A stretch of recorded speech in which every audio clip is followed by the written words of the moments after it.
हाँ जी। तो कैसे आप लोग? जहाँ पूरी देश की जो यूथ थी वो इस चीज़ में भेजी थी कि सीजेपी का जो आज धरातल पर जो आंदोलन होने वाला था वो किस तरीके से जाएगा। मैक्सिमम लोग वहाँ, काफ़ी लोग वहाँ पे पहुँचे थे, और जो मैक्सिमम लोग नहीं जा पाए थे वो लोग अपने अपने घरों से अपना मतलब इंस्टा और यूट्यूब के थ्रू बिंज वॉच कर रहे थे। यूट्यूब पे जो आपकी जो मतलब यूट्यूब मीडिया है, और इंस्टा पे जो नॉर्मल न्यूज़ पेजेस हैं, और खुद सीजेपी का जो पेज है उसके थ्रू बिंज वॉच कर रहे थे। अभिजीत दीपके के पेज को लोग ट्रैक कर रहे थे कि क्या हुआ, कहाँ तक पहुंचेंगे कि नहीं पहुंचेंगे। तनाव था कि एयरपोर्ट से उनको डिटेन कर लिया जाएगा। तनाव ये भी था कि सोनम वांगचुक जी को दिल्ली पहुंचने नहीं दिया जाएगा। ये सब चीजें बातें चारों तरफ फैल रही थी। और जब सुबह का टाइम था तो जो पुलिस स्टेशन के पास उन्होंने कहा था कि हम लोग वहाँ आके मिलने के लिए, वहाँ पे हम लोग डायरेक्टली वहाँ से परमिशन लेंगे तो जंतर मंतर जाएंगे। पर वहाँ पे भी लोग ज़्यादा नहीं दिख रहे थे, 100-200 लोग दिख रहे थे।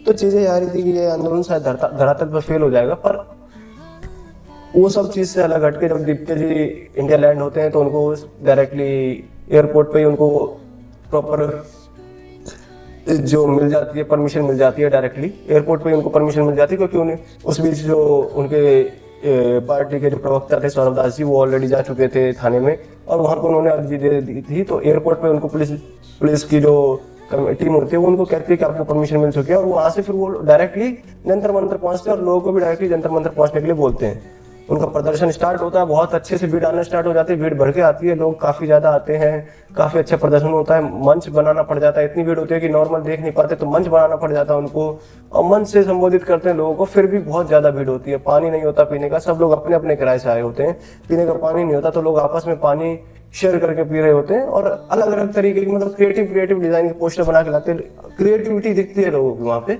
और ऐसे ऐसे मुद्दे लेके आते हैं, ऐसी ऐसी बुक्स लेके आते हैं जिनके बारे में शायद काफी लोगों को नहीं पता होगा। इतिहास, भूगोल, हमारे संविधान की, डॉक्टर बी आर अम्बेडकर के बारे में, और उनकी जीवनी, उसके बाद महात्मा गांधी की जीवनी, और कई अलग अलग तरीके की किताबें लेके आते हैं, अलग अलग फ्लावर्स लेके आते हैं।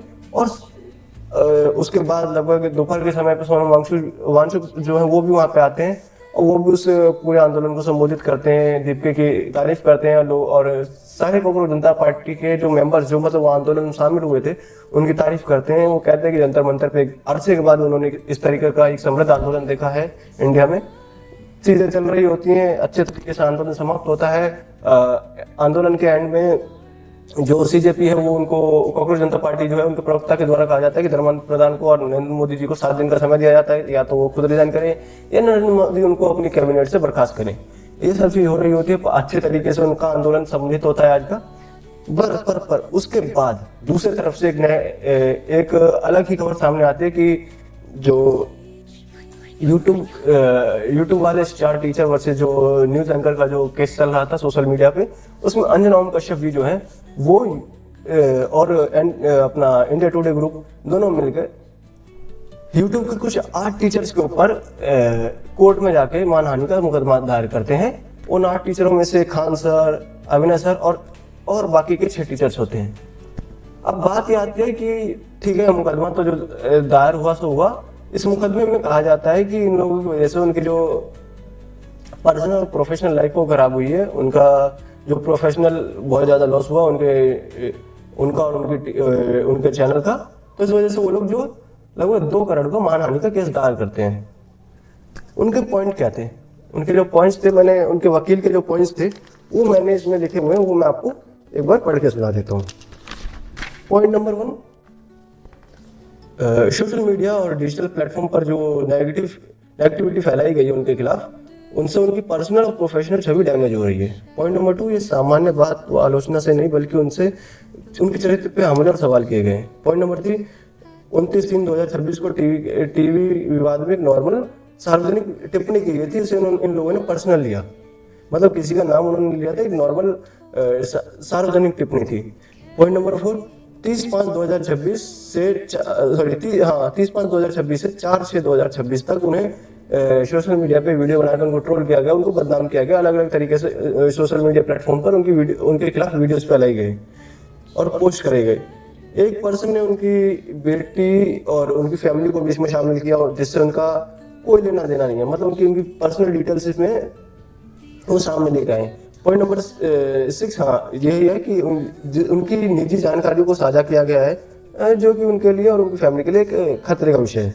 पॉइंट नंबर 7, इन पोस्ट और वीडियोस के बाद लोगों ने उन्हें परेशान किया और उनको कमेंट में और मैसेज में और अलग अलग तरीकों से वीडियोस बना के उनको काफ़ी सारा अपशब्द कहा है, काफ़ी कुछ भला बुरा कहा है उनको। पॉइंट नंबर 8, जिन लोगों ने वीडियो बनाए वो चर्चित लोग हैं और उन्हें पता है कि ये लोग उनकी बात मानेंगे और उनकी पर्सनैलिटी को नेगेटिव कर दी जाएगी।